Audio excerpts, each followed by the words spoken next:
That's for sure. Take its own direction. Hi, everybody. This is Joanne Eisen with Reach the Unlimited. I haven't done the clap when I started my live in a long time. I'm excited because we were talking before this about our conversation. I'm really excited about it. So welcome, everybody. Thank you for being here. Thank you for listening to our conversation. I enjoy doing this, and I would like to welcome our guest today, Adrienne Cobb.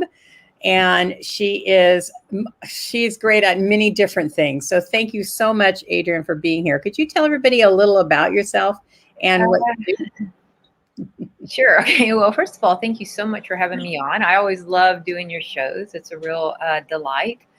And so I'm Adrienne Cobb, and I do intuitive readings with people, really helping people to connect on a soul level and begin navigating from the soul how they want their life to look. And so most of the time we do have unconscious issues that will oftentimes, be governing us a lot. And when you can learn how to unravel those and upgrade that more into your higher feeling area, higher vibrational resonance, your soul energy, and you just kind of learn a whole different way of communicating with yourself. And I guess the trick to it is really learning how to stay there, because I think that all of us in our human form, I mean, no matter how much we want to talk about it and teach it and help others with it, that it's we all have points where we get triggered with stuff. And so that's one of the things that Joanne and I think we're going to talk about today, is how to practice listening to your intuition in the front end and really honoring yourself, even if it's something that maybe somebody else wouldn't want to hear,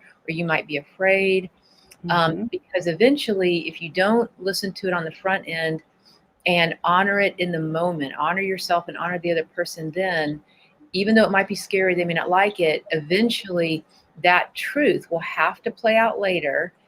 You'll always come back around, because that's how the soul evolves. And then you end up kind of betraying the other person and yourself along the way. And it creates 100 more problems that you probably don't mean to create, but there you have it. And I got a personal interesting story about a session I recently did that was really proved the point about that. But so I'm going to turn it back over to Joanne. Okay. Well, you're going. I mean, I'm sure this conversation will take many turns. So one of the things that we were talking about, and something that I personally have been seeing, is the fact that people don't really want to listen to their guidance. They want other people to make decisions for them, or they want to have the easy way, or, there's so many ways that we avoid really living within our own integrity. And I know for me, that was a big challenge, was to trust and listen to what my guidance system was telling me to do through my guides, through the team that works with me. And I think that brings us more peace when we're able to hone in and pay attention and listen to that guidance. And that's one of the things that I think really trigger people or take people off of their path, is by not listening, not trusting what they're hearing or what they're feeling. And it usually comes in, intuition, it usually does come in more through a feeling, a subtlety. Sometimes it's loud, like today, I had originally was planning on going to this Alberta Street Festival thing that was happening, but, I also scheduled to get craniosacral this morning, and then I got my hair cut, maybe a little too short, but I got my hair cut, and then I got my teeth cleaned so I can be all pretty and fancy for your show. But so all these things are already pre-scheduled, and I'm like, and then Joanne's at 4. I have between 2 and 4, and normally I'd be like, I can do it. And I'm just like, practice listening to my intuition. Obviously, it was to come home and set up for your show, because I only had an hour, and there's just no way. It's kind of logical, but but it was the intuition, and I was amazed. It just said home, and it was just so clear that it's so easy that our will, not our will, but our ego maybe overshadows it. Like what I wanted to do would have thrown me out of balance. You know what I mean? With something that I really want to do with you. And I'm like, if I honor this, I'm going to be honoring you and me and everybody else by not rushing around or whatever. You know what I'm saying? And there's a timing to everything. And so the guidance oftentimes comes in like a subtle impulse or a word. And I think that as human beings, particularly in the Western hemisphere, we're so busy with driving in our cars and watching TV and listening to music and talking on the phone and being on social media and the millions of things that it's just like there's too much going on in our head sometimes to even listen. So the quietude, I've noticed some of the better master teachers that I respect, like Thich Nhat Hanh and some other ones, they talk about quietude. And I underestimated that. I'm like, whatever, we don't need quietude. But without the quietude, we don't always hear deeper, because the feeling and the guidance is always there. We just have a brilliant way of overriding it, and we do have free will.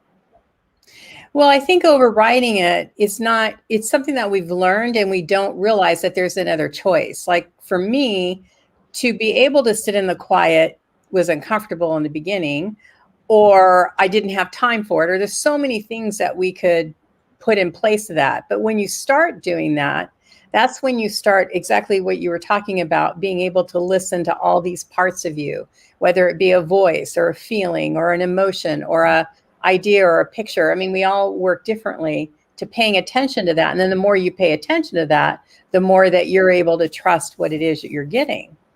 Well, and so with the quietude, I think that one thing that we do tend to have in common with our humanity is our emotions and feelings. And I think the biggest reason I notice for myself or others that we don't want to quiet down a bit is that there'll be this space for these deeper feelings and emotions to come up. And I've noticed I've been sitting with that more over the last, 2-3 months. And 1 week, actually, over the last 3 months, I had a week off, and normally I'm like, busy with sessions, answering phone calls, doing businessy stuff. And all of a sudden there was like nothing here and no sessions and nothing to identify me, nothing to distract me, no other person I could be tapping into or whatever. And man, was it hard. I mean, it's like, happy vacation time. Welcome to the depths of your own personal hell. It's like, well, wow, these are some emotions I hadn't really been feeling or dealing with. And the minute you have the quietude, I think what we're most of all resisting is the emotions on the front end and the feelings on the back end. But that is literally, it's the feelings that are the impetus of our intuition and our higher knowingness. So I think it's a backlog of probably emotions and feelings that we are kind of acting unconsciously right in the background. And sometimes they can actually, these ways in which we behave and interact are not only coming from our generational lineage and maybe how we're interacting in the collective as well, but really spanning lifetimes. And I'm going to tell you the story now about what happened in this reading. Okay. Really cool, because it's kind of thrown me into a whole new energy kind of thing. So I did an energy session with this guy, George Conley. He's really pretty cool. He's out of California. It's by phone. And he clears at a very deep level, very differently than some of the other people I work with. And so we get into it, and he kind of reads a lot. He doesn't focus on past lives. They're just sort of like the point. Sorry. Yeah. I'm trying to take off. Gabriel, I appreciate you being here, but I don't really want advertising on this channel that way. And I'm trying to take it off, but I can't. Go ahead. I'm sorry. No problem. So, I mean to interrupt you. He uses your whatever's going on in your present life, and maybe behaviors that you have that you'd like to, maybe heal or whatever. And it'll tie to pretty much all areas of your life. So he starts talking about this past life. Again, it's just a pinpoint to kind of bring in this energy. But it was like something like 687 AD, right? And there was this lifetime where, in this case, I was 7.5 months in utero with my mother. And so, and we had a really good relationship in that lifetime. She really wanted me and she loved me, and I really wanted to be here. And we had this soul agreement, and everything was going great, right? Well, there must have been conflict in the area as well, war, conflict, pestilence. You know how it goes in the old days, and or now actually, as we live in Portland or whatever city you live in, it seems pretty prevalent. But she got shot, or not shot, but she got killed somehow, however that was. And so she dies, I die, right? Because I'm only 7.5 months in utero. So in that flashed moment, everything was warm and cozy. And basically I was being sustained by this other person. And so when her life started to go, my life started to go too. But in that flash moment, there's enough consciousness, even in utero, to start making some decisions, maybe, right? And so, I was making these decisions about feeling, why didn't she want me? And why didn't she follow through? And rejection and abandonment and things fall apart. And so as we talk through the session, it played out into a lot about why I have anxiety, why I can feel trapped in bridges or elevators, how I act out in relationships, partnerships. The closer somebody is to me, probably the more I'll do that, where I just make this assumption that the person really doesn't really want to be there for some reason, or whatever my story is, right? But it's a consistent story, unfortunately for me. And so he goes in and he kind of clears it out. So that was the background of the story, right? And even from that old of a lifetime, when he's telling the story of that person and decisions that were made, I could totally see verbatim today how I act that out now. But he said, this is the thing, is that we all have free will. And in that moment, instead of she chose to go to the market that day, but her subtle intuition, it felt like, was to not go to the market.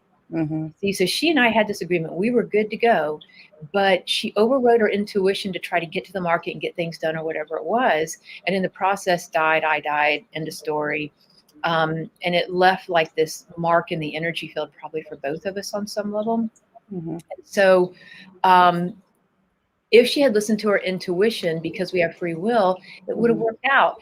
And I cannot tell you how many times I've had intuition and I override it. I have the feeling, I know the right thing to do, but boy, I just get spun out on my emotions and I'm going to do just the opposite, which kind of brings me to the second thing that happens with us. On an energetic level, we have polarities. And our polarities, when our polarities are spinning in kind of a right alignment in our chakras, right alignment around our body, then you can think more clearly. You can hear your intuition, your feelings better. But when your polarities are out of balance, maybe because you've traveled or you didn't sleep well or you're emotional, addictions, all kinds of things, other people, if their polarities are out of balance, it can pull you out. You do almost the opposite of what you know is in right alignment to do when we get emotionally spun out. And I think that's what happens a lot of times, probably even people that are more prone towards ADD, which a lot of times your indigo, crystal, rainbow, golden, diamond children can probably have a tendency in their high sort of sensitivities towards ADD, just because of their high sensitivity and intuition, right? And so you can get spun out really easily and do literally almost the opposite over and over and over of what you knew your intuition, guidance, or feelings were. Or even hearing other people, you hear what you hear almost the opposite of what they're saying, and then you act on it. Oh, how many times have all of us done that? Millions, apparently. But I want to go back to you have a hit, right? You have something in your intuition that's saying this or that, and you don't pay attention to it. But the other part of it is the free will.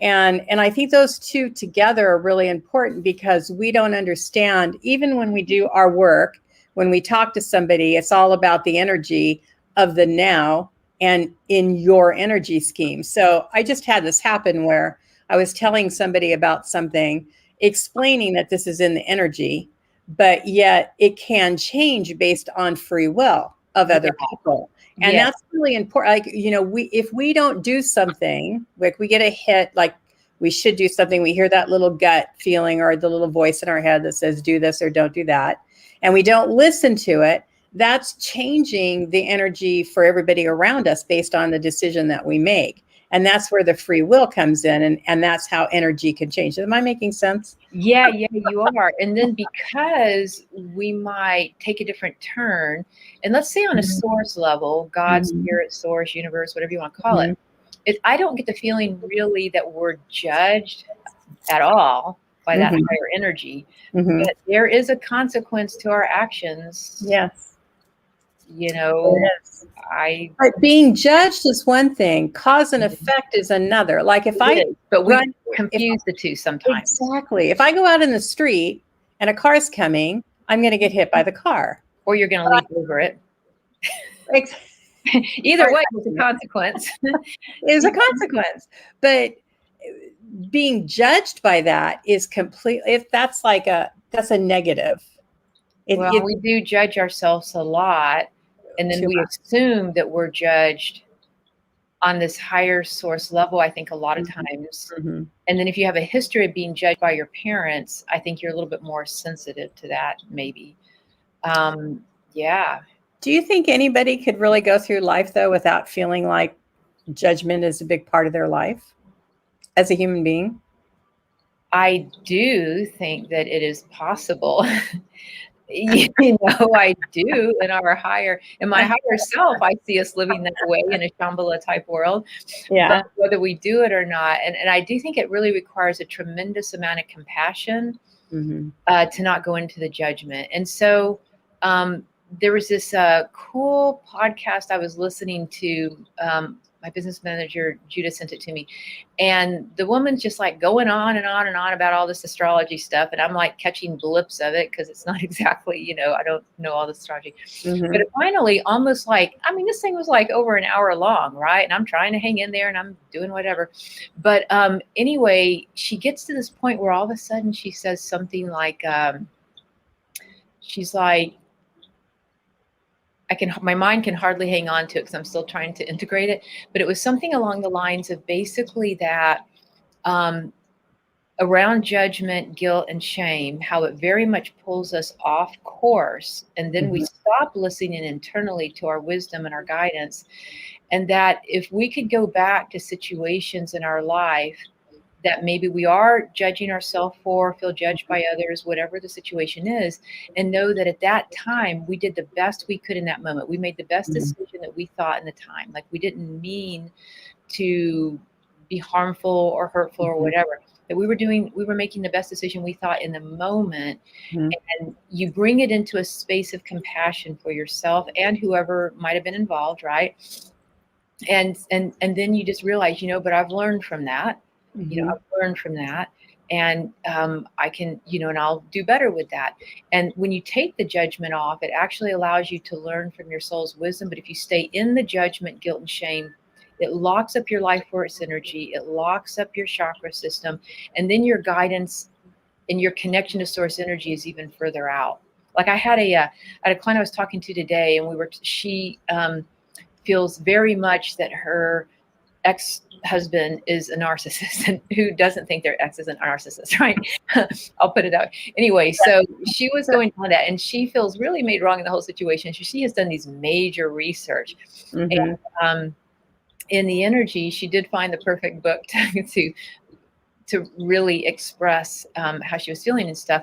But with that, we were talking about it, and it's almost like kind of like the angelic sort of guidance coming in is that really all of us probably do have aspects of where we can go into what we would consider narcissistic type behaviors, or selfish, or unconsiderate, or uncompassionate, or conditional, or courted, or projections. I mean, I can name it a million different ways. Yeah, Narcissistic right. kind of name that most people give it. But bottom line is, the minute, if you can stay connected to yourself, then narcissism falls away. So really, the more narcissistic traits we tend to have as a human being going through our life, is the more separate we become from source energy, where we're not listening to our intuition or our feelings, right? The more we actually honor our feelings, starting with how do I feel? Because I think that's a big thing for empaths, is that we bypass our feelings. We're so tuned into other people's feelings. We give in, we give in, we give in, we do for others, we do this, we do this. And eventually, because we weren't speaking our truth along the way, we will all of a sudden sort of snap or do something. And then out of that, the person will feel betrayed by us, or we'll feel like we're betraying ourselves even, right? But the reason that will happen is where we weren't listening to ourselves and being honest, unconditionally loving to ourselves, asking, how do I actually feel about this? And dealing with those feelings instead of letting them stack up, particularly empaths. I think are very, can go into that very easily. I feel like what you said is so important and it needs to be taken apart a little more carefully because I feel like that was a pun. I feel like that's really something that we don't put enough credit to or we don't pay enough attention to because we're always taught too that we're being selfish or we're being self-centered if we put too much emphasis on coming into ourselves. But for me, my experience through my journey was being able to sit in that quiet, being able to know who I am and what really makes me happy or what really makes me unhappy, getting to know who I really am brings me back in integrity to what I feel or what works for me and not work for me any longer. And that's where I think we come into that real sweet spot of saying this no longer serves me or I can't do this any longer because we're paying attention to and we already know we're coming back into partnership with ourselves to be able to make those choices because ultimately they're going to be the more loving choices versus the ones that are going to be more detrimental to ourselves because not only do we then become drained and immobile, really, we're really making ourselves unhealthy. We're not really living into our purpose. We're holding ourselves back. There's so many aspects to when you don't really live within what is integrity or the most loving thing for you. I feel like that what you just said is so important and something that we don't give enough power to. Yeah, I mean, it has taken me an entire lifetime just to notice how I feel. And I'm still very uncomfortable with it a lot of the time. You know, like I have, and I've really been thinking a lot about why I don't stay in integrity with myself, why I don't listen to my feelings or my intuition, why I don't do that, right? Because it really causes a whole lot of problems later. And then I will spend weeks, months, years feeling guilty or bad about whatever it is. Right. That's a big, misuse of energy, honestly, you know what I mean? And it seems as though I've been talking to people who have been, a couple of people who have been going through divorces, and then I look at my own energy and why I interact a certain way, and people who are dealing with other relationship issues or financial issues. And it seems like it comes down a lot to fear, a very unconscious, oftentimes very inner child fear, like I had this situation where I don't really like Wi-Fi in the house so much, and I've done a lot of things not to have Wi-Fi on. So I have internet, but I run it to Ethernet cords. I've paid to not have a smart box. I pay extra on my electric bill to come out and check it and analog. I keep my little EMF field protector on me. So I'm just somebody who's a little more sensitive to that, right? So during COVID, I did have it on for a couple of reasons, but I was sharing it with one of my neighbors. And so recently I'm like, I don't really need to have it on anymore. And things are starting to open up a little bit more. So I wanted to turn it off. So, so I just turned it off because I didn't really want to talk to her or deal with it. I just turned it off. I mean, it's my internet, and, and maybe it's selfish. It's a very Aries thing to say, I'm sure. But I'm like, well, and I just didn't want the conflict, honestly. And I'm like, my internet, I'll just turn it off. So again, Ariesness, I guess. So she runs me down one day in the parking lot shortly after the internet's been off for a few days, and she's being extra friendly. And I'm just talking to her. And then all of a sudden it dawns on me, oh, it's because the internet, she's being extra friendly and wanting to know how things, she won't really just ask me about it. And just intuitionally, I kind of like, oh, okay, it's the internet thing. So I just bring it up. I'm like, hey, by the way, the internet's off because there's like a problem with the internet. And I just mostly kind of leave it at that. And I kind of almost even sort of blame it on the internet company, which is lying then. And that's not really a cool thing to do. I mean, that zaps our energy too. But I realize I'm afraid to tell her the truth, afraid just to tell her. So in that week, I had some homeless guy come up to my door and ask for something, encase the car. And then I had like a bird with a broken beak and a squirrel with a hurt Oh arm. my. And I'm just feeling horrible about a lot of different things. You know, some decisions I made in my past, you know, just really bad all week long. My vibration just went way down into the dumps. And so I'm attracting all this weird stuff, including the neighbor about the internet. And so I end up, you know, I'm thinking about it and I feel so bad that I turn it back on. Like out of pure guilt, I'm like, oh my God, you know, I got to figure out how to help these animals. And I wish I could make up for this, that, and the other. And I'm just going to like give her the internet.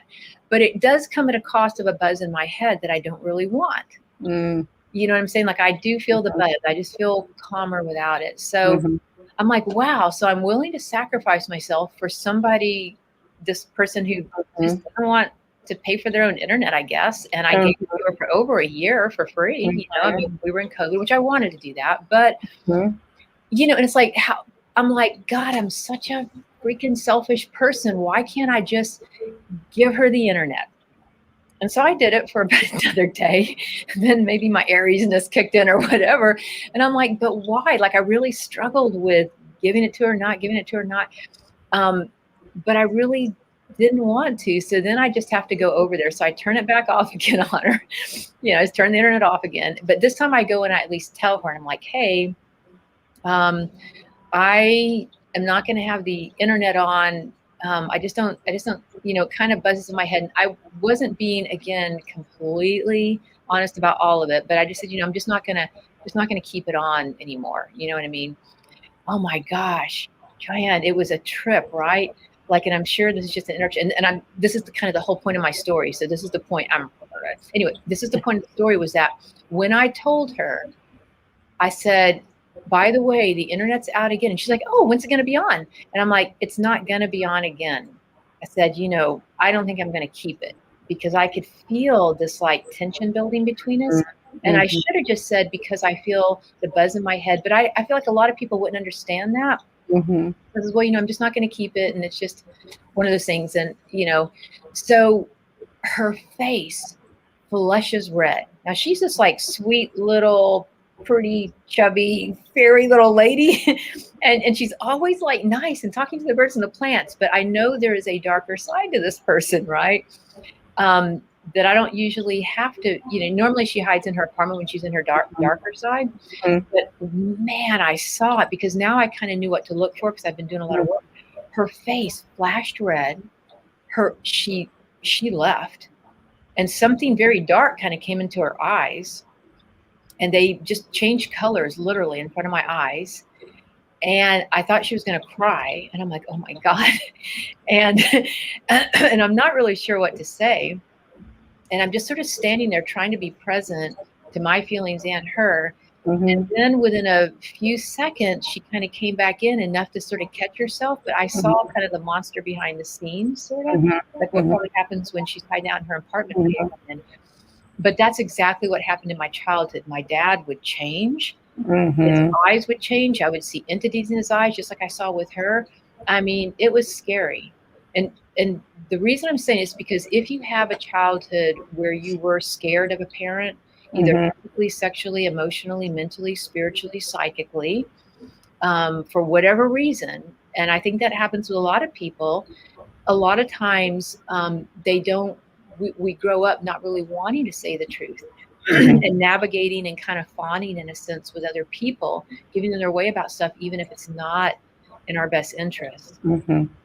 You know what I mean? And so I think fear, and it's usually an unconscious fear, and then we get triggered. So I kind of sat through it and I kind of held to it, not doing the internet with her. And I feel so much happier not doing it. But I just tried facing the uncomfortableness of somebody else's emotions, even if it's that scary. And then I think the more empathic, psychic, intuitive you are, which I'd imagine a lot of people that listen to your calls are, their level of sensitivity is so much higher. They are seeing the entities, the psychic energy, the change in the aura, even if their eyes don't think they're seeing it physically, their energy is most definitely feeling it. And it's scary as all get out. Yeah.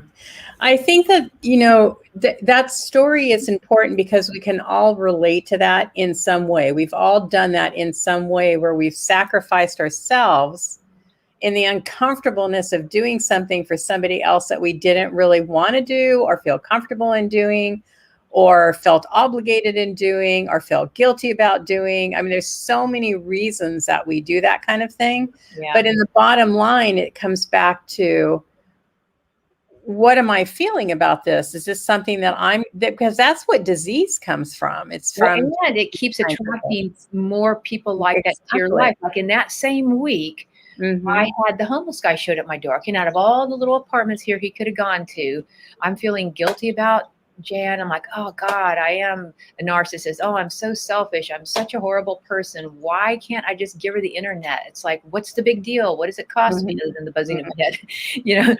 But like, why can't I just be a bigger person and just let her have it? And so I'm in this like horrible, funky mood with myself, right? And out of all the little apartments, okay, it is 2 minutes before I teach a Wednesday mentorship class. It is 2 minutes before. I'm in my pajamas because I can do that because I work from home. And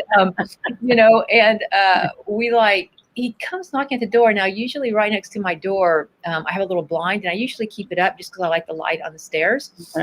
Well, I opened the door without looking through the peephole because I just assume it's a neighbor or something, and I'm just focused on my class. And I opened the door, and there's like this guy, probably about my size, and he's like this young 20th something guy, and he's like, hey, can I have that honey bottle? And I was going to return this glass honey bottle to the honey people over at the farmer's market.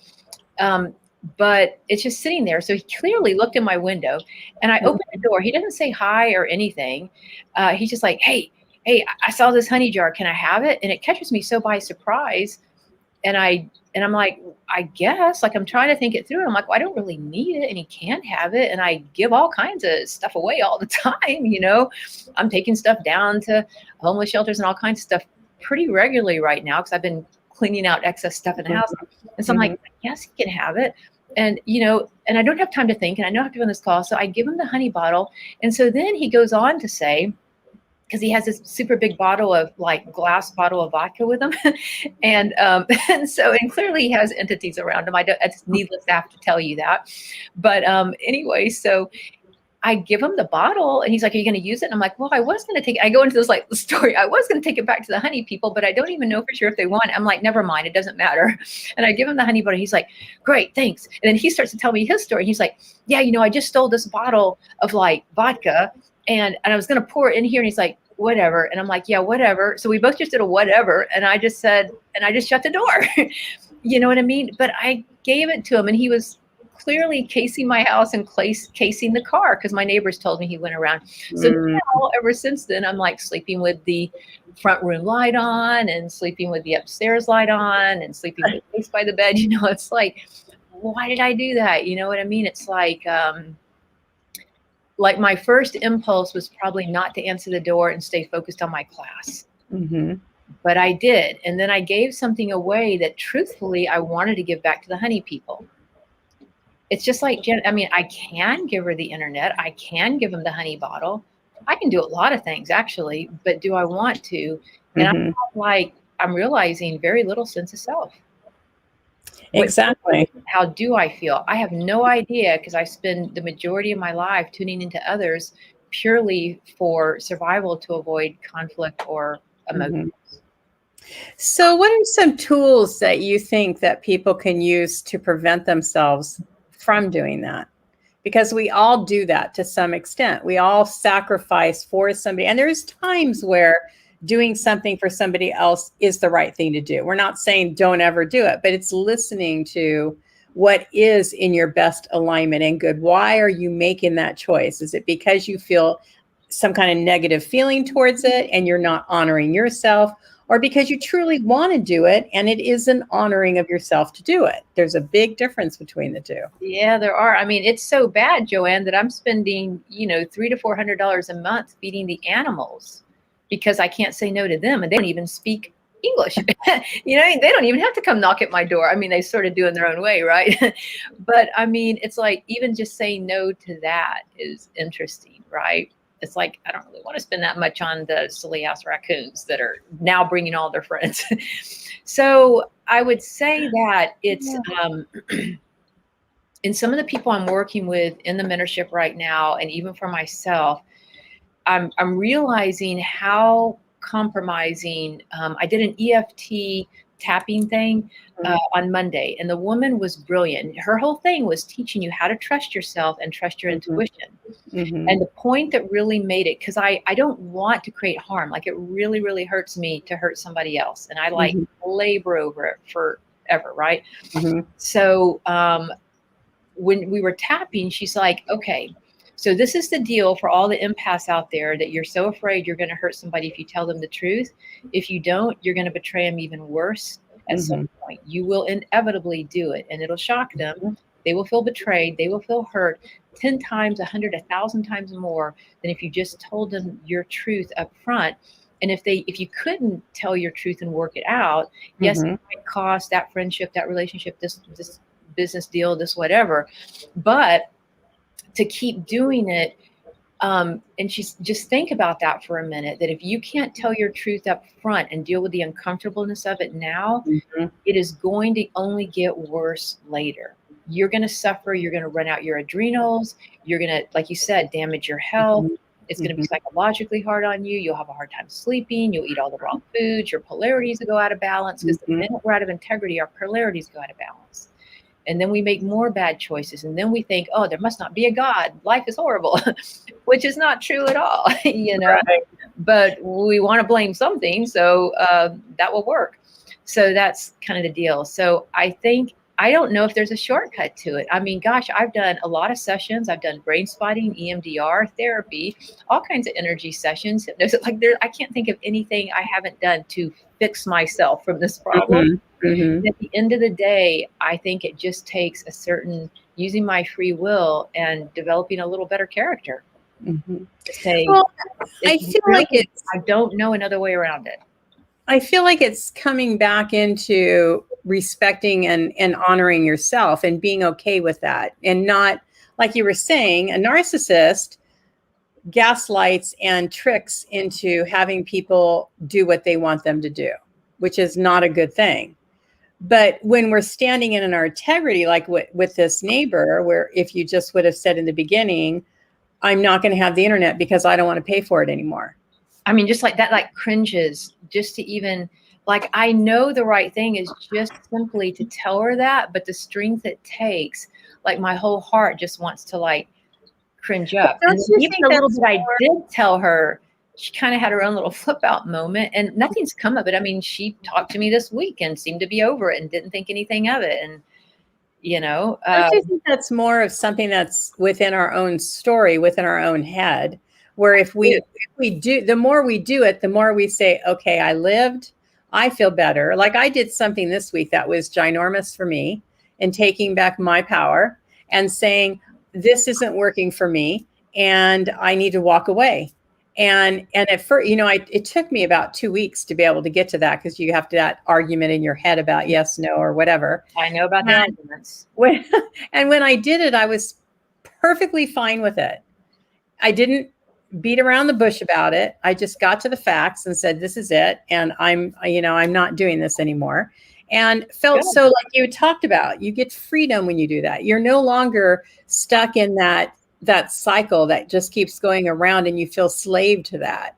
So I feel like it's that coming out of that comfort zone. It's that taking those steps. And the more that you do that and you see that they're okay, you're not responsible for their well-being, and you're okay, and you are responsible for your well-being, then you get stronger and stronger. At least that's been my experience. That's what I'm saying. It's like, it's literally a matter of building character and building strength, and going kind of up against really the scary things inside of us, just to be more unconditionally loving to ourselves, and then unconditionally honest with the other person, which is all we have to offer. I mean, that is probably the basis of our entire integrity. And when we get out of that, it costs everybody. You know what I mean? Our well-being, our vibration, our past, present, future, our economics, everything around us. Exactly. And obviously the other people, anybody who's involved with. Right. And it really does reverberate out. It's like a ripple, right? Oh my Because God, I can't even, yeah. it just keeps going. Karen, I like what Yeah. you said. It is about having strength and courage, because we do it out of guilt. We do it out of needing to be accepted, or needing to be loved, or needing to Survival, all these avoiding things. conflict. Exactly. But when in reality, if you look at it from the surface, you never gain any of those things from it. You only You do lose not. from And the reason you're doing it doesn't justify the ends. it. Two wrongs don't make a Exactly. right kind of thing. Like, just Exactly. because I have this childhood issue or this 600 AD past life doesn't justify the action in the present Mhm. moment. And it requires, I think, really taking a lot of responsibility. And I think the thing that's brought me a little bit more peace about it, that's helping to build that character from the Mhm. inside out, is just asking myself, how do I feel? Mhm. How do I feel? Like even today when I was at the dentist and needing to really come home to get ready for this, I'm like, oh, should I race down to this festival? Because it sounds really cool and fun. And the answer is like, go home, just go home. And it's like, okay. And the minute I just do that, I feel Yeah. an integrity. Or the Yeah. minute I actually do not have the internet on, I could have handled it a little bit better. Mhm. Definitely a little bit clumsy, obviously, but I did handle it to the best of my ability in that moment. And I'll just get better and better, hopefully, right? And so the reward of feeling good ends up outweighing how bad I feel over the backlog of not doing this or not saying that or whatever. So you do build this internal character, because it's almost like a reward system where you start to feel good about yourself versus guilty. Now, this is the interesting thing. This is where I think we have a bit of an addiction to it that we don't realize. And so Judith was telling me that what we tend to have in our brain is a set point. So in other words, we try to do better, make better decisions, be more responsible, do all these things, right? But what happens is we'll get about here in our energy field, and then we're stretching our brain plasticity, we're stretching our emotions, we're stretching who we know ourselves to be. Yeah. Like, oh, that's really uncomfortable. Not that it's bad, it's just different. Right. And we'll be like, oh, the set point is down here. I'm used to feeling guilty. I'm used to feeling like a really bad person. I'm used to being called certain names, or I'm just used to that. May not even be true of me, but I'm just used to it. And so then I'll go out of my way to do something to re-engage with something, maybe in my own behaviors, people, situations, choices, whatever, that will cause me to bring back down to my set point. And we all have a set point. You can look at it as your financial. Your finances usually have a set point. So a lot of people want abundance. They want money, or maybe they want health, or they want a more loving relationship. You want it all damn day. But the problem is your set point keeps bringing it back in until you start to observe, this is my set point, and do I really want to keep it? And then being able to use your free will and almost like a momentum of the free will, and using that flame of victory, that love for yourself, stretch beyond it, even if it's uncomfortable. Like I've done a couple of things this week that have been very kind of uncomfortable to do differently, but in my intuition, I knew it was the right thing to do. I feel a lot better, but oh my gosh, it was so hard to do it differently. But the set point is starting to upgrade now, little by little. So the set point is a really cool thing to think about. What is your set point? Financially, health, relationships, love. And we all have them. Do what? We all have them. Everybody has them, Yeah, no matter we all have a set in the point. It's part spectrum. of our psyche.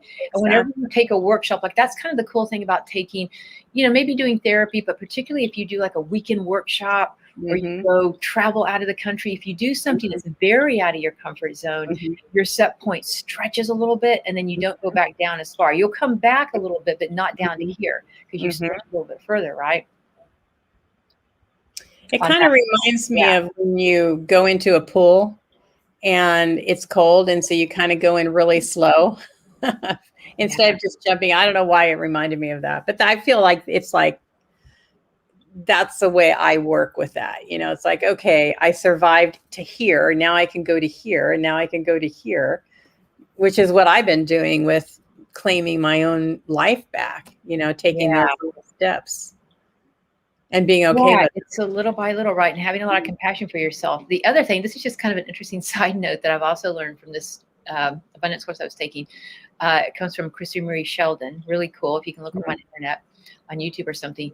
But just kind of intuitively coming into this particular blood moon or lunar eclipse and Mercury retrograde, whatever we've been going through astrologically, All of them. kind of had this, maybe because I am changing my set point, I've gone through every single thing in the house and pretty much touched it. Like every single book, every single item of clothing, every single kitchen piece, every single drawer, every single closet, every single everything. And I just probably have like a few shelves of my bookshelf left, right? And I've gotten rid of a ton of stuff, right? And part of it was just, part of it was just letting things go. But what she said was, and this is something that will change your set point. It's kind of like a Marie Kondo thing. If it doesn't bring you joy and you don't love it, let it go, kind of thing, right? Exactly. And so, so in the process of that, what she said was that every single thing you have in your psyche, your car, your home, your pet, your plants, whatever it is, your energy field has to sustain it. So all the stuff in the closet, your energy field sustaining it. All the stuff in the cabinets, all the books on your shelf. So when she said that, it just added even more momentum to my kind of cathartic letting go of everything right now. Is that energy of like getting that life force energy back. And that was also something you can do to change your set point. Traveling out of the country, taking a weekend intensive of some sort, going on a silent retreat, going camping, releasing things out of your house. I mean, it's amazing how much we accumulate that we don't even really use, and other people could really use it. You know what I mean? Like That's I've found amazing, cool places that don't sell it, but actually give it back to the community for free. Because I think all communities have a whole bunch of people right now who could use some help. So I went out of my way to find really good places that would honor anything I had to go, whether it was food or furniture or objects or whatever. And I blessed it. I decorded everything that I've given away. That's the other way of calling back energy, that you have more, because a lot of times you'll give something away, but maybe you're still corded to an inanimate object. And so it's really important also to, go through all your objects, but call your life force energy back. Ask that source energy, that pure love and light, neutralize the object. So the next person takes it on, doesn't take it on with energy, and it can be neutral for them. And they can qualify however they want. So you call any cording you have back to your objects, so that you're calling back that life force energy. Ask it to be neutralize it and demagnetize, and then you bless it with arigato, which is a Japanese word for thank you. But gratitude, arigato, thank you, and you bless it so that it's kind of like a pay it forward kind of thing. And that, like I said, I have noticed a difference with that too. Side subject, whatever. What else do you want to talk about? Let's go back to our other subject. Sorry, I just had to put that out there. It was just so cool. I'm just in the middle of it, and it's just, I can feel the difference. Yeah. Well, I think that's a big thing. It's like anything else. If you have too much in your head, it's cluttered, then you can't think. If you've got too much stuff in your house, you're also being cluttered, and you can't. Too many emails, too many undone courses, too much debt. I mean, I'll be done with the last of my debt hopefully this month, but the debt, all of it takes up energy. It does. Yeah. Even the time that you spend. A lot of people don't come back to, okay, where am I spending my time? Is this how I want to spend my time? Oh my gosh. That's exactly what I want to do. Yeah. Storage units. Oh my gosh. Yeah. Having too much of anything. So yeah, time. Wow, that's a big one. It really is. Time is something that one you can't get back, and it goes so fast. And yet, how much time? I was thinking that the other day. How much time do I sit and waste? Yeah. I mean, time is maybe one of your love languages, actually. So it will be more meaningful for you on that level. Yeah, it's important. How we use our time is very, very important. And it's not also one way or the other, right? Because like for me, I can get stuck in working all day long and not going and doing anything fun. So it's also, how am I spending my time? Am I doing just too much of one thing and not a balance in my life? If that makes sense. Yeah. So I feel like one of the biggest topics that we talked about really was about moving forward. And in doing that, are we honoring ourselves in moving forward? Are we doing things out of what's like for you? You've taught me long time ago, what is the most loving thing for me? And breathing into what is the most loving thing for me. And if it's the most loving thing, then you're going to be doing something that's going to be bettering you. And so it's really about, basically it's like a bank account. Am I putting too much of something into the savings account? Am I spending all my energy in the right way? It's like really balancing that out. Yeah, And looking at the finances too, I've noticed for myself, it's I have a tendency to kind of spend, give, put energy, money, energy, time, stuff out, right? And noticing, changing up some of my thought forms about actually trying to have a savings account, which has only been a couple times I've had in my life, and then I end up spending it and then you right back. But again, that's another set point, right? And so when you're talking about calling this life force energy back, it is important to kind of learn how to sit with it and let it rejuvenate your body. Like I'm doing some qigong right now, right? And it's really about accumulating energy. Like normally I'm like, I want to be a living blessing to all life, or I want to give this out to the world, or I'm willing to spend my time in these ways with people, right? And versus of just sitting and accumulating energy just by sitting, drawing energy in and just holding on to it, or drawing finances in and just allowing it to accumulate, you know what I mean? Like to have that. And I think with people who are empaths, because they're normally focused on other people's energy fields, they will normally always be doing time, energy, money, service, emotions. They will be doing something for other people, to the point that they normally do feel tired, or their life maybe isn't that happy or that fulfilling, or bored or whatever, you know what I mean? Because we're not in that joy of life. We're way out of balance at the other level, on that level. You see what I mean? Right. So it is important just to have the quiet time, the sitting time, the do nothing time, the whatever, you know what I mean? Just kind of to accumulate energy. And that does make you stronger and more resilient to life. Because I think with empaths, what happens is we run ourselves down so much that when it comes time to have to then have the reserves to be unconditionally honest with somebody, if it's going to be a conflict, I just don't have the energy for it. You see what I'm saying? Like, I'd rather just handle this over here than have the conflict, because I don't think I have the capacity for it emotionally. And maybe I really don't. You see what I'm saying? So when you start to accumulate money, energy, sleeping more, drinking more water, you start to enjoy happiness, laughter. You start to actually, and give yourself that, because when you're in other people's energy fields, also you usually feel, this is another really trippy thing, is that you usually always, empaths feel guilty for not doing enough for the other person. Always. Never enough, because it really wasn't yours necessarily to do. So it'll never be enough. It's always a black hole. And if it's not that person, it's this person, that pet, this pet, that cause. We have a tendency to keep looking for that in our life. And it runs our energy field down, our immune system down, which of course then opens us up to viral, bacterial, allergies, all kinds of stuff, right? So yeah, that's another big one, is for one, we don't have the reserves, we think, to just deal with our own feelings and just dealing with life. We're always trying to fix life without actually being present to life.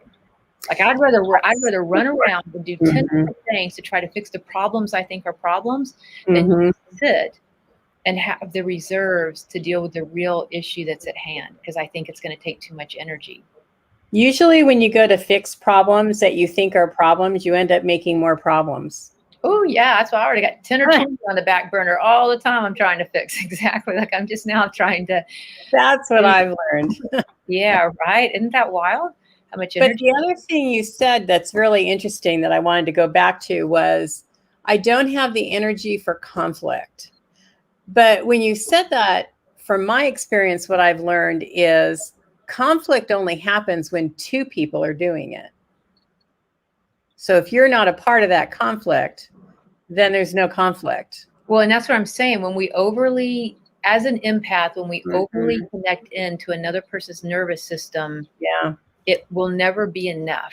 If you're trying to fix the problems, process the emotions for them, try to give them guidance, try to solve all the problems, try to get more money, try to get whatever it is in the world you could possibly need.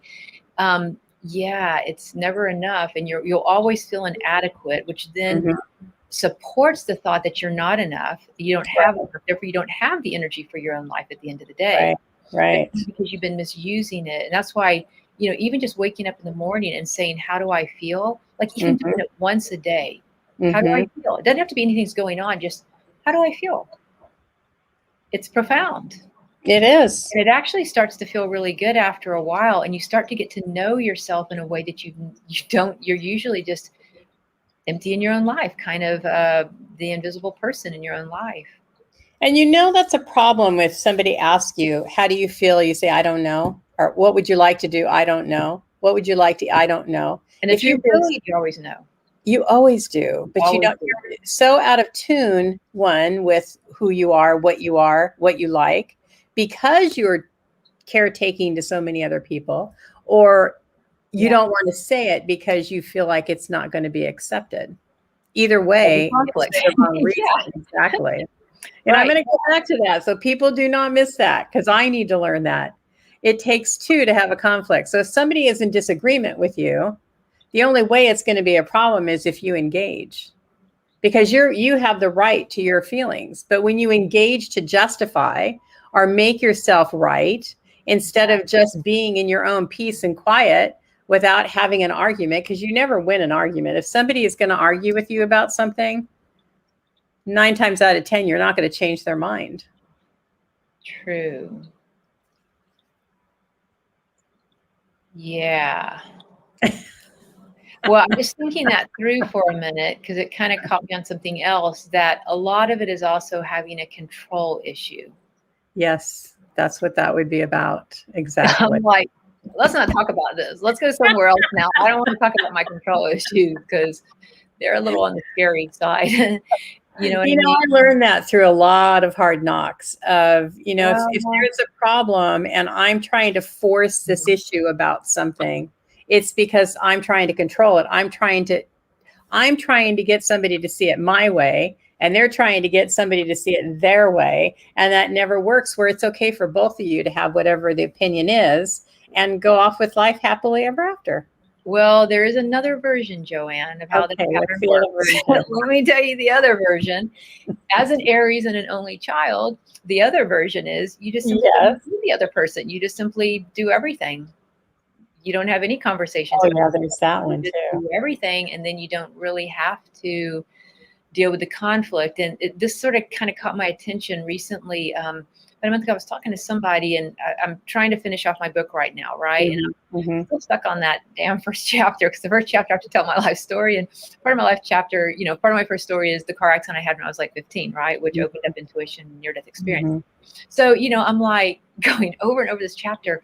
And, the person that I was talking to about it, they're like, well, if you want to finish that first chapter, you want better relationships in your life, because it seems like you're having problems with both. It's easy to be in love with a dead person. I was stunned. I mean, it quiets me even in this moment. And it ties to other things, though. So it upset me so bad what they said, because there was just so much truth to it. And I think somehow, because somebody died in the car accident, and so tying my energy too much to that, nobody can compare to it. Nobody can ever compare to a dead person, because they're immortalized, right? So that was one part of it. But the other part of it that they said, and this is where it struck me very odd about my own control issues, is that, the great thing about being in a relationship with a dead person, or a fantasy relationship, or somebody you know what I mean? Like, a lot of times people, if it's not somebody that died, it can be a fantasy relationship that they, is that you're always right. Yeah. You never have to have a conversation. You're always right. You see what I'm saying? And so not really living your version of power struggles and having to go into arguments and somebody, because that is one very viable way that happens. The other version is for people who have highly sophisticated, control mechanisms and emotional systems. is just to be fiercely independent to the point that you end up alone. Because then you don't really have to have, you just don't have to have the conversations. Everything's one-sided. You don't have to have a fight then. I like that one right now. That one works in my world. I'm alone. Well, I don't have to argue with anybody. Sort of end up, yeah. I mean, there is definitely pluses to it, but it definitely has some downsides along the way. Well, we're never really alone. We're always still dealing with people and interacting, so we're not ever really alone. But I get what you're saying. In relationships, and we need to address both sides, because I know a lot of people who have my issue to be almost fiercely independent, and it's one-sided one way, and then we just don't have to have to talk about it. And then there is the people that I know that do have the power struggles and the conversations that never seem to go anywhere, and over and over and over. And there's really no way around it. Yeah, either way, it's a problem. So what do you think is the golden nugget of our conversation today that people should walk away with? Well, I would say kind of, if there was one thing that I find, most valuable about it, it's not underestimating our free will.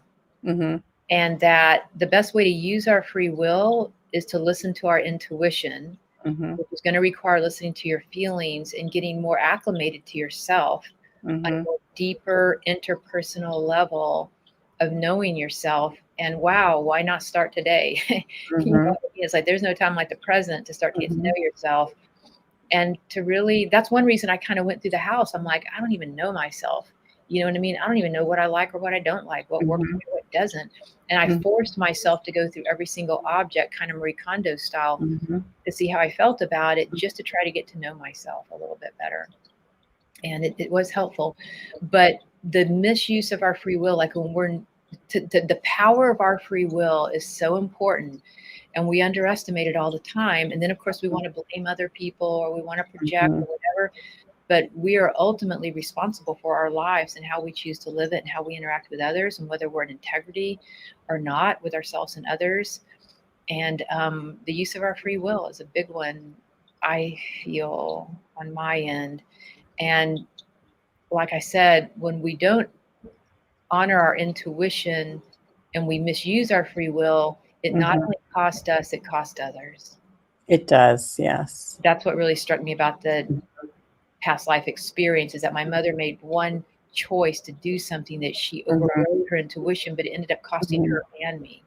Right. And as an only child in Aries, it's a learning curve for me, understanding how I affect others, because I can be so single-minded in whatever override, free will in a sense. So that is a really big one that I find kind of brings us back to more the middle path, of not being too extreme, black or white, whatever, but really coming back into a middle path that's more honoring and unconditionally loving and compassionate to others, while still knowing our truth and honoring it. And if I can't honor my truth for myself, I'm not really honoring you either.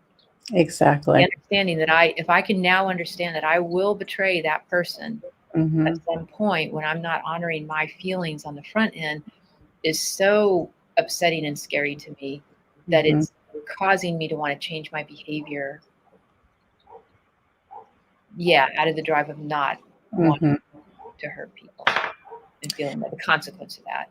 It's important to me, so it matters. Yeah. I love what you said about when you honor yourself, you're really honoring other people, because you don't become so triggered or reactive, where when you're not doing that, when you're giving or doing something out of guilt or doing something out of fear, whatever that draw is, but it's not really integrity to yourself, that's when you get into messes. That's when it gets to be a problem. So it is actually a good thing in the end. You walk away feeling horrible, you know what I mean? And then of course you get more separate from your source energy, because now you're doing all the negative thought forms on yourself. Exactly. As well as maybe what you've attracted from other people, which maybe are deserving, honestly, on some level, but it just doesn't help anything.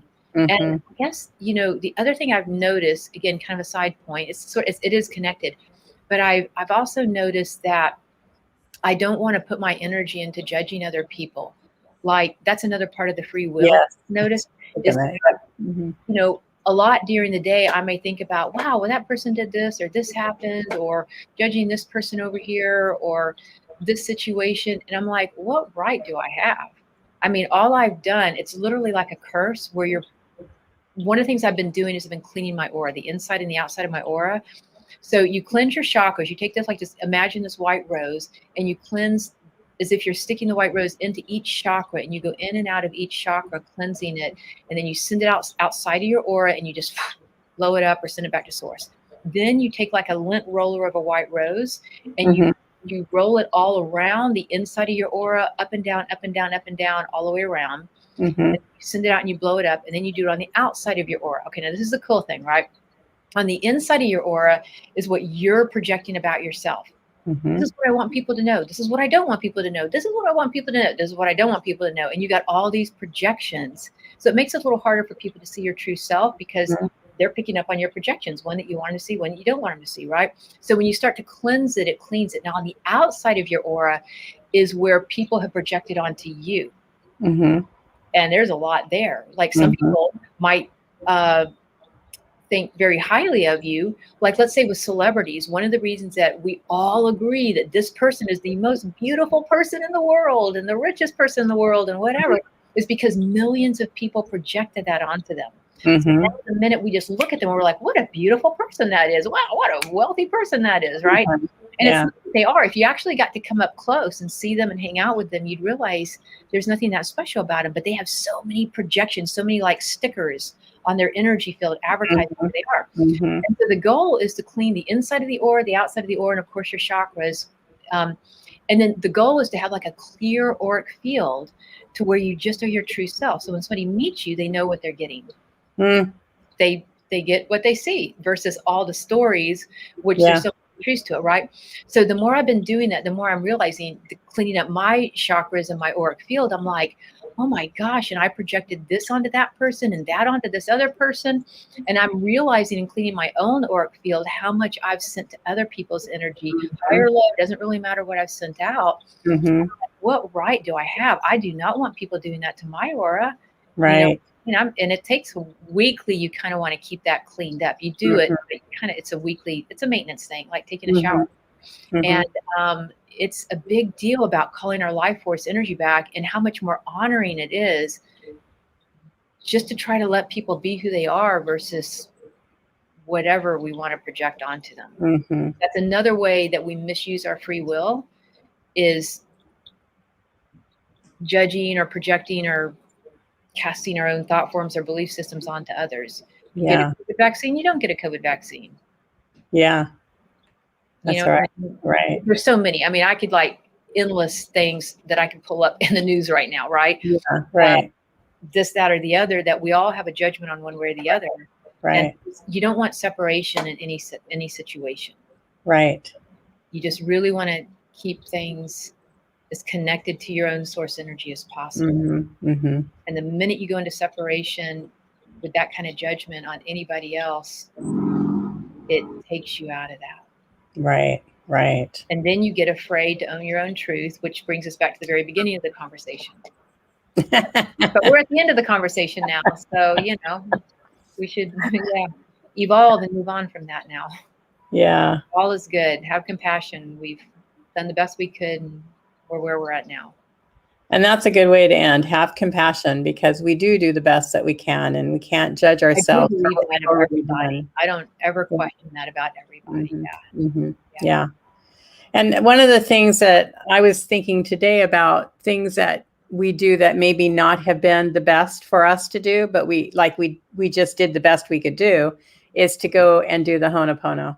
And so I don't know, for some reason, that's been my thing today, is just going back to the Ho'oponopono, because that's the most loving thing for me and everybody that I've been in contact with. Well, and the best thing about the Ho'oponopono is, it's like, I'm so sorry, right to your own presence. Please forgive me. Really, that please forgive me. The only thing we've ever done wrong is that we've separated from ourselves. Please forgive me for separating from myself in that moment. thank you, I love you kind of thing, right? Mhm. So, and oftentimes I think people get a little confused with the Ho'oponopono prayer because like, I love you, I'm so sorry, please forgive me, and thank you. And you call a situation or a person in. Mhm. And in doing that, people get really confused. I find a lot of times that somehow why should I apologize? They did this to me. Why should I forget? And it's really the only reason we ever do it, even though we include somebody in the Ho'oponopono with us or an action or whatever, is for where we go into separation with ourselves, which Right. is where we don't listen to our intuition, where we don't honor our feelings, which is where we don't use our free will. And man, Right. as human beings, we are powerhouses. Yes. I mean, I am just seeing the very tippy tip of the iceberg of what a powerhouse we are. Like everything I thought I could be as a superhero, superpower, superhuman, I'm starting to realize, wow, that could really happen. Yeah. If we could just get that connection to Yeah. source energy and stay there and not ride on people's energy fields. I agree with you. And it's not difficult to do, but it is because we get into our own mind and our own thinking. So we pull out of it. Yeah. Yeah. It's very unfortunate. Yeah. But that's what we're here to learn too. I mean, we're not here to be perfect and super I knew you powerful. were going to say that. It's true. I'm so into it. Yeah. Okay. We're not here to be. Yeah. We're here to stumble and fall, get muddy and dirty. We are. Cliffs.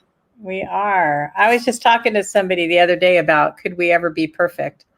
And I don't think that we ever really can, because why would we come to experience this to be perfect? We would never have to come here to do that.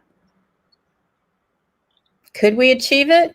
Anything's possible if we allowed it to happen. That's a different statement. Well, I definitely believe in divine perfection, and we have moments of divine perfection that line up for us when we're really in sync.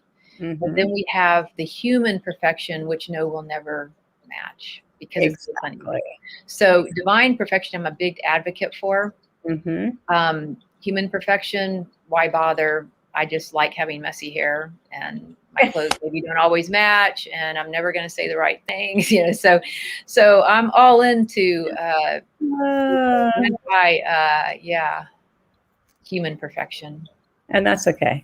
Matter of fact, I see him in a big race to make as many mistakes as possible. I seem to be doing that at times as well. But that's what makes the world today. Yeah. I've been in my own little cocoon today, so far so good. At least as far as I know, because I'm not doing much paperwork. Can't do much wrong there. Anyway, thank you so much for being here and sharing your time with us. I really appreciate it. I love it. Yeah. Thank you so much for having us, and many blessings, infinite blessings, actually, to everybody who's listened to the call now or later. Yeah. And if you guys have any statements, questions, comments, information, whatever, put it in the chat, as long as it's nice. Sorry to Gabrielle. Didn't mean to. Don't be projected onto my aura now. I do a lot to keep that thing clean every day. Exactly. And everybody have a great night, a great week, and a great life. And a great life. Come back next week. All right. Love you guys. Adrienne. Bye. Bye-bye.